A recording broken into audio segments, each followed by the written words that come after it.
As you can see, we have started in early 2000 to develop the technology as we presented to you. And then we moved it into a PDA-based, a handheld device-based, so that the subject could be handled.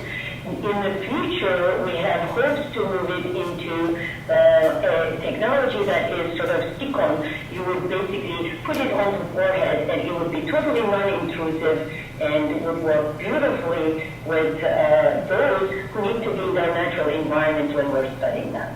That's terrific. Banu, go one step further. Sure. As I told you, and I will say to the audience, although most of them know, this fall we're starting an engineering program, and it's going to be done very differently.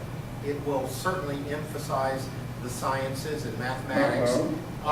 It will emphasize the biosciences and computing and information technologies to a very great extent, and it will be placed in the business school. Which makes a lot of sense.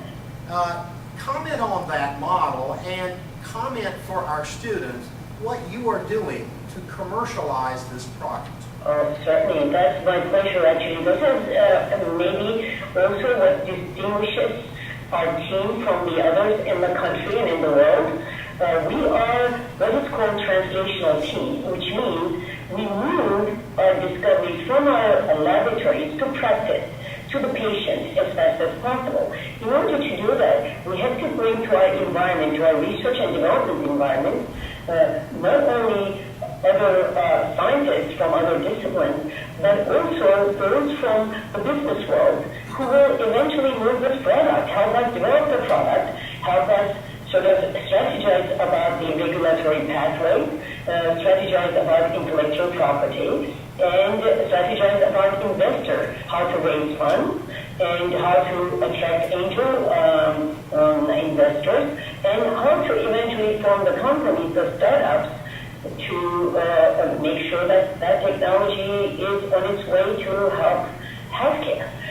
So what we do here, which is very special, is that not only do we work in a complete interdisciplinary team, but we also embed, or immerse, if you like, entrepreneurs and regulatory lawyers and intellectual property lawyers, our technology commercialization specialists, our product development specialists, and investors. And our students and faculty become very familiar and very sort of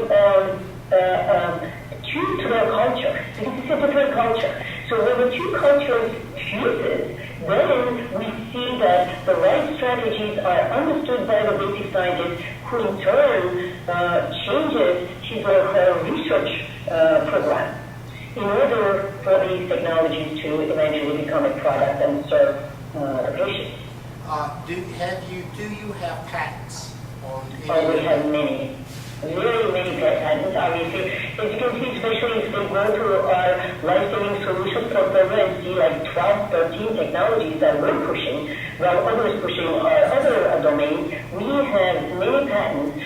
Though the original patent belongs to Dr. Pitin Chen, who's also affiliated with us. And recently, a new development that would be of interest to you, because we tried to do that while we were here, we did not quite succeed because I think it was too maybe early.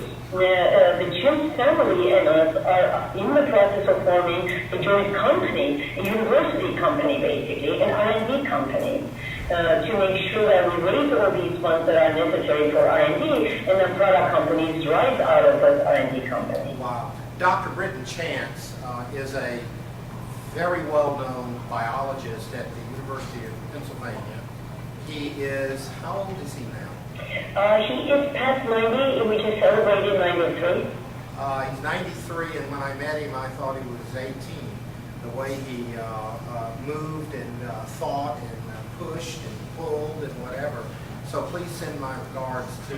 Thank you so much. And maybe I can suggest that the students can go at his website and look up who he is and what he's currently doing. Currently, he's either in Singapore or in Taiwan or in China, in 3 different places pushing the technology. He's 93 and able to be in 3 different places. Exactly.